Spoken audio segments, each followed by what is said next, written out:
Kak, kenapa nggak jadi pendeta?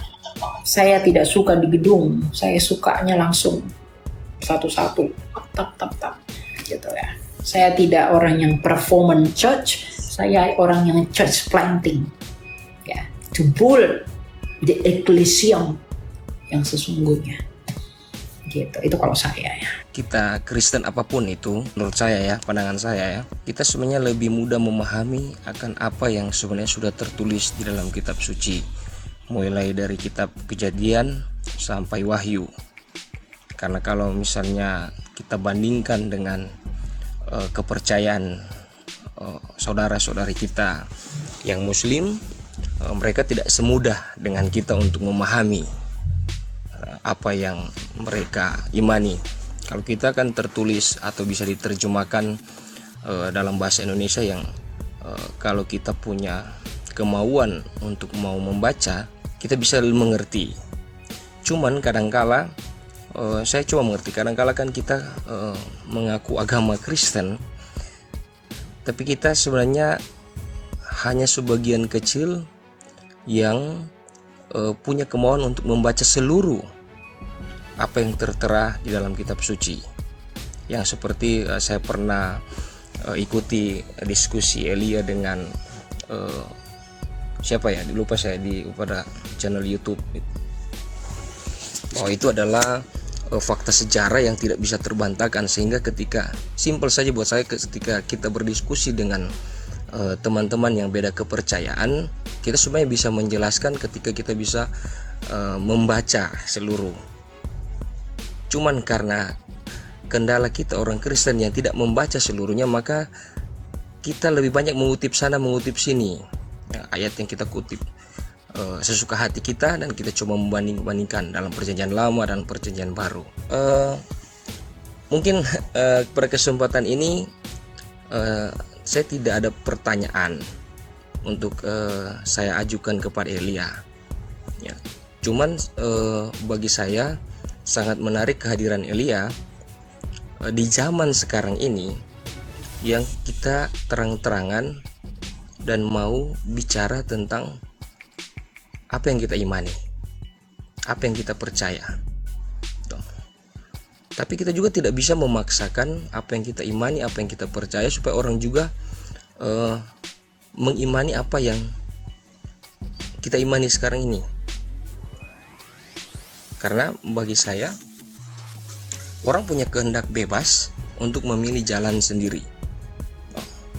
Ketika dia punya kehendak bebas, dan kehendak bebas itu dia mau nyatakan untuk masuk dalam gereja, di anggota gereja, silakan, ya, lewat pembaptisan dan sebagainya. Karena situasi dunia saat ini dengan perkembangan yang ada, hal yang berbicara tentang Yesus yang kita imani, sebenarnya bagi saya, kita hanya bisa menjelaskan kepada orang sesuai dengan apa yang kita rasakan, apa yang kita alami, apa yang kita kenal dalam kehidupan sehari-hari. Baru kita bisa menyatakan itu, menjelaskan itu kepada orang yang dalam artian mungkin dia tidak percaya, tetapi ketika dia melihat cara hidup kita sehari-hari, dari cara bicara, cara berpikir, dan tingkah laku, secara tidak langsung dia lebih memahami. Orang yang tidak punya kepercayaan dengan kita akan lebih mengerti, oh, dia ini Kristen, cara hidupnya seperti ini. Dari situ adalah wujud pewartaan yang sesungguhnya sebagai kita orang Kristen. Karena saya juga pernah membaca ada seorang anak kecil yang dia menggali lubang di pinggir laut. Ketika ditanya, apa yang kamu buat? Ingin mengisi air laut ke lubang yang kecil. Yang mana mungkin bisa terjadi seperti itu. Begitu halnya tentang Tuhan yang kita imani, Yesus, yang bagi saya sebagai orang Katolik, ya jujur, saya sebagai orang Katolik, Kristen juga kan ada banyak agama, dan saya sebut ada aliran, ya kan.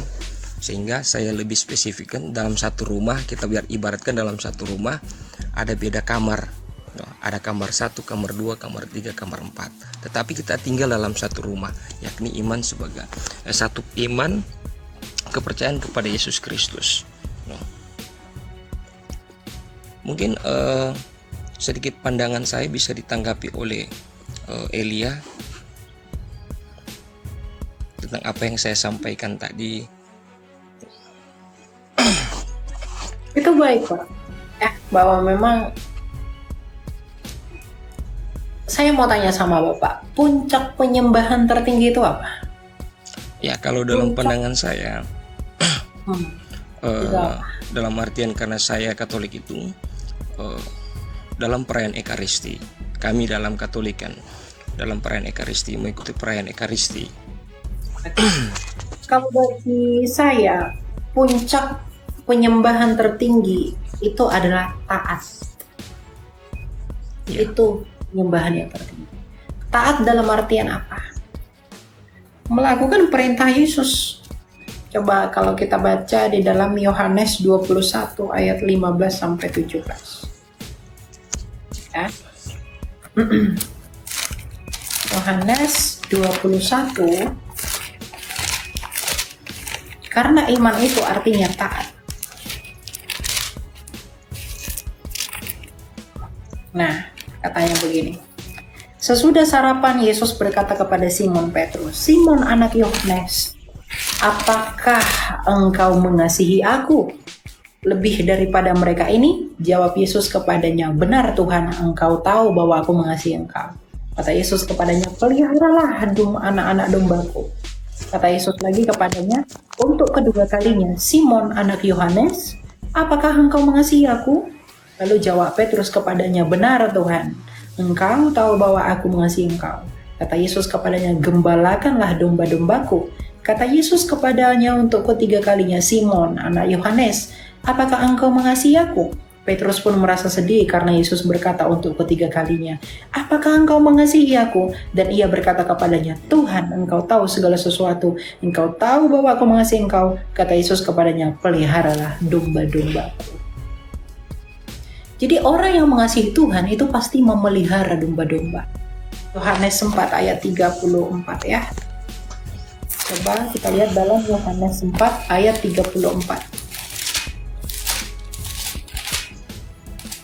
Apa dikatakan oleh Tuhan? Kata Yesus kepada mereka, "Makananku ialah melakukan kehendak Dia yang mengutus aku dan menyelesaikan pekerjaannya." Jadi ketika Yesus berkata, "Gembalakanlah domba-dombaku," itu Yunaninya 2 kali bosko. Bosko itu artinya beri makan, beri makan. Ketika kita memberi makan, makanannya makanan dalam pemahaman siapa? Pemahaman Yesus. Makanan Yesus itu apa? Di ayat 34. Kata Yesus kepadanya, "Makananku ialah melakukan kehendak Dia yang mengutus aku dan menyelesaikan pekerjaan." Jadi Tuhan Yesus itu mau kita taat. Kamu taat dan selesaikan pekerjaanmu. Kamu taat. Ibadah-ibadah, ritual-ritual itu tidak berkenan bagi Allah kalau kita tidak taat. Coba kita baca di dalam 1 Samuel Yeremia 7 ya, ayat 21 sampai 23. Yeremia 7.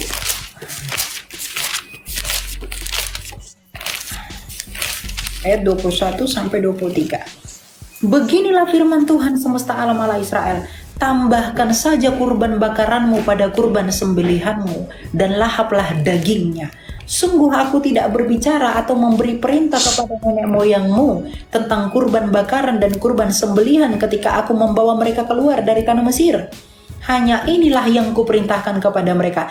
Dengarkanlah suaraku, maka aku akan menjadi Allahmu dan kamu akan menjadi umatku. Dan ikutilah seluruh jalan yang kuperintahkan kepadamu supaya baik keadaanmu." Tuhan gak pernah bilang kamu bakar ini, bakar itu, lakukan ini, lakukan ritual ini, ritual itu, enggak. Tuhan hanya minta, dengarkanlah suaraku dan ikutilah jalan-jalan yang ku mau. Makanya bagi penghayatan iman kita, penghayatan iman saya, ketaatan itu adalah puncak penyembahan tertinggi. Percuma kita ke gereja, percuma kita melakukan ibadah dan lain-lain. Tapi kalau kita tidak taat, tak menjadi taat itu susah sekali. Saya pun belum taat sempurna. Masih banyak hal-hal yang saya lakukan, dosa yang saya lakukan. Ya. Tetapi menjadi taat itu adalah kerinduan dari kita semua. Itu puncak ibadah tertinggi kita menjadi taat. Nah, dalam hal ini menjadi taat itu adalah cita-cita semua orang Kristen. Coba kalau kita lihat di dalam 1 Samuel 15 ayat 22 ya. 1 Samuel 15, apa kata Tuhan? 1 Samuel 15 ayat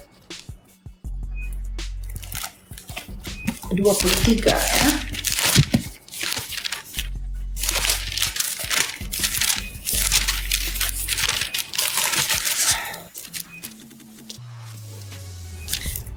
Tapi kata Samuel, apakah Tuhan berkenan pada kurban bakaran dan kurban sembelihan sama seperti kepada mendengarkan suara Tuhan? Sesungguhnya mendengarkan lebih baik daripada kurban sembelihan, mengindahkan lebih baik daripada lemak domba jantan. Pembangkangan sama seperti dosa bertenung, keras kepala sama seperti kejahatan menyembah berhala. Karena engkau telah menolak firman Tuhan, ia pun menolakmu sebagai raja. Saul itu dia pengen mengeraskan hatinya, maka Tuhan menghukum dia.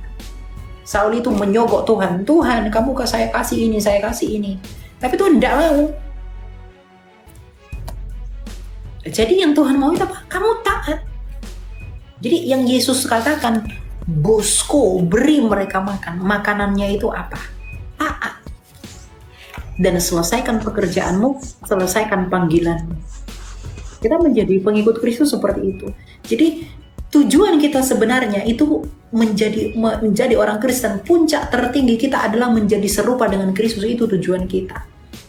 Dan hal modal yang paling kita butuhkan adalah taat.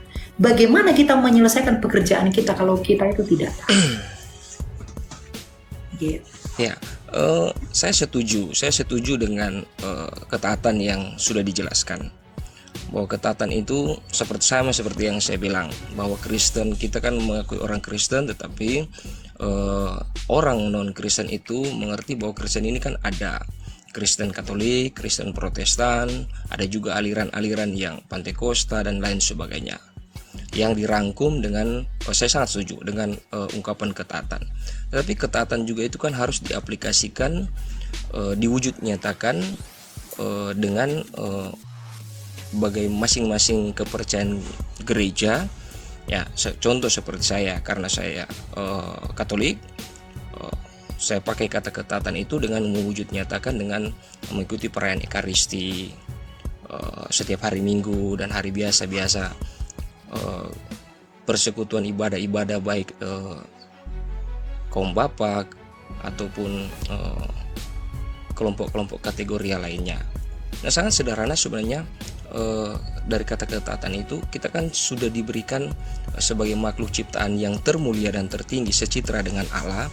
Kita kan sebenarnya sudah diberikan pemahaman untuk tahu mana yang baik, mana yang tidak baik. Nah, simpel saja kalau menurut pemahaman saya, ketika kita memahami tentang Allah dan berbicara tentang keselamatan, ketika kita tahu track jalurnya, ketika hidup kita atur dalam jalan kebaikan, tentu sebenarnya kita tidak perlu lagi mempertanyakan soal apakah nanti kita mati masuk surga, apakah yang saya imani benar atau salah, ya kan, seperti itu. Karena Allah sendiri dengan